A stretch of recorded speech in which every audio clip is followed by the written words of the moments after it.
Hey guys, I'm here with a new hotel review. We're going to be looking at Hotel Toranomon Hills, a Hyatt hotel in the heart of Tokyo. This is part of the ongoing uploads I have for my Japan travel. I reviewed the Minneapolis Delta Sky Club and the Delta Airlines Premium Select to Haneda, so please check those out if you're interested in how I got to Japan.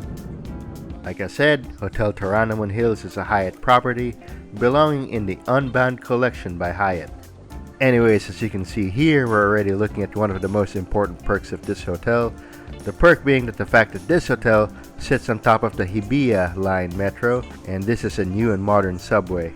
So yes, you can get out of the subway, take a couple of escalators, take a few steps, and the hotel lobby is right there.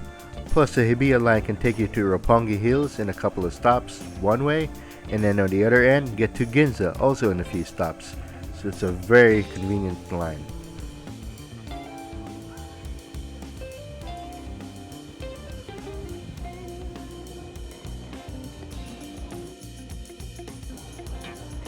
Now back to the hotel. Here's the lobby, as you can see, very modern design. Not a whole lot of Japanese aesthetics here. I think it looks very Western. Plus the restaurant attached is French. So yeah, I can safely say this hotel caters to the Western tourist. Check-in was a breeze, so now we go through the elevators and onto the room. So a few things about this hotel and the room I booked. Hyatt categorizes its hotel from 1 to 8, and this is a category 7, so it is up there in terms of price and luxury.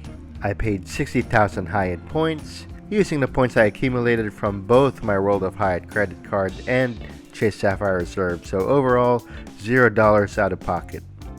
Moral of the story, kids, get more credit cards. Actually, don't.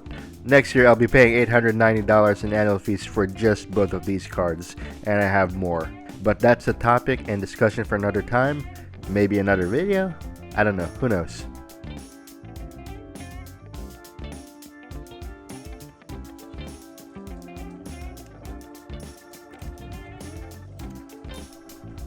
And here's the room.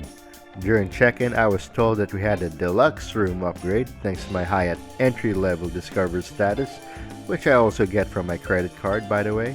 I will say that the room is spacious, but the room doesn't feel huge.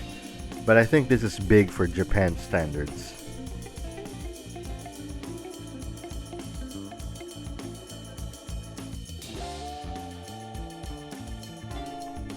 I like this little couch area here with a table.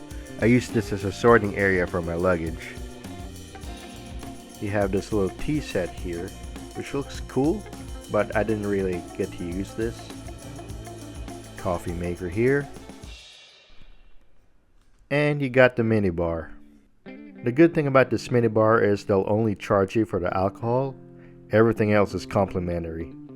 And the alcohol was expensive, but not borderline ridiculous. I was able to help myself with some ginger ale. Nope, no $6 Snicker bars here. There's a dedicated faucet for drinking water. I was able to use this quite a lot. The actual sink is outside the bathroom, as you can see here.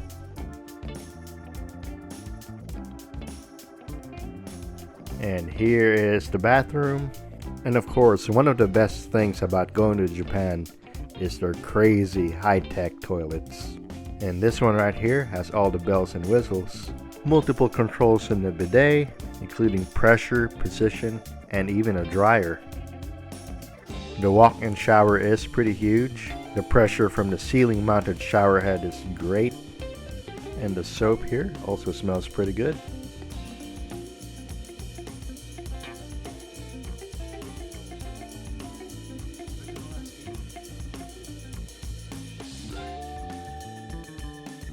Now that's it for the room tour.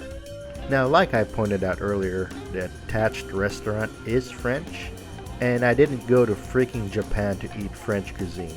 So we went out to Ginza and Roppongi to eat out. I also mentioned earlier that these locations are super easy to reach using the Hibiya line, so no issues going out there. One of the cooler features of this hotel is that it has a lounge, all guests are welcome, and it seems to be a good area apart from the hotel room to relax. There are also snacks and drinks here, which is the same as the ones in the room minibar. We came in at a late hour, so most of the food and drinks are taken, though I read that they restock this 24/7.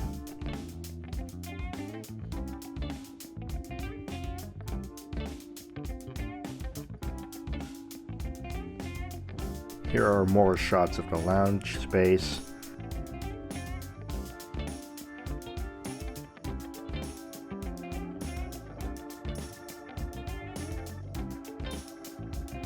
There's a good view of the Tokyo Tower here. My only gripe about this, and this is not the hotel's fault, is that it is deathly quiet here. Like, quieter than a library. I really can't have a conversation here without looking awkward, so with that, we left shortly after checking it out.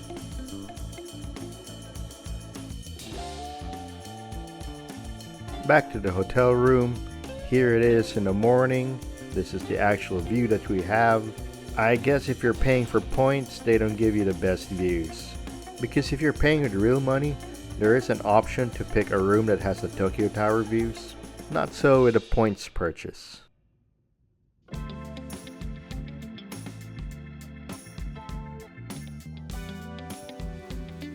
Next up, we're gonna check out the gym. Now, I've had a relatively packed schedule here in Tokyo, so I didn't get a chance to use the gym. But I still spent a couple minutes to show you guys, so here it is. Looks like it has all the basic stuff that you would need in the gym. Treadmills, weights, machines.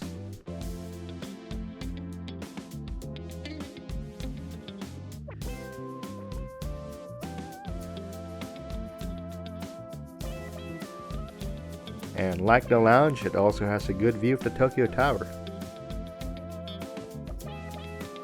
I think this building up front is actually an Andaz, also a Hyatt property, a Category 8. Big time.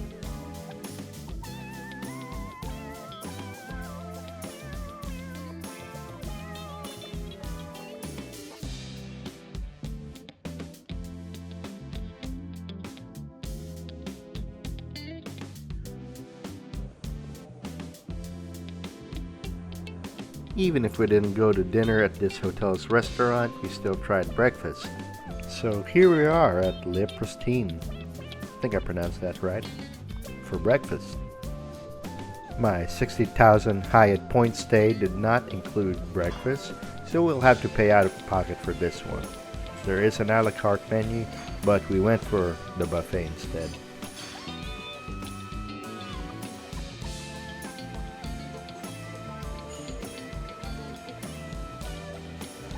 As I show you the buffet contents, the food's delicious, especially the salmon, and many of the food choices here have a bit of a Japanese flair, so it's not super European here, though it still feels like it caters to the Western audience primarily.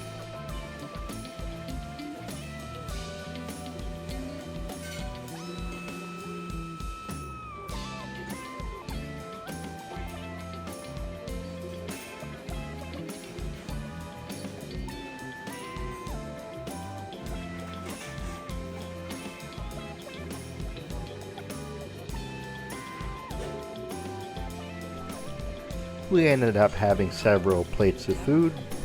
The damage, around 12,000 yen, or at the current exchange rates, around $78-80. Maybe overall 40 bucks per person is not too bad in any other place, but this is Tokyo, man, and Tsukiji Fish Market is already open for breakfast at this time, and the food is better, cheaper, more authentic, and just a few stops away from the Hibiya line. Alright, that is it for my review of Hotel Toranomon Hills.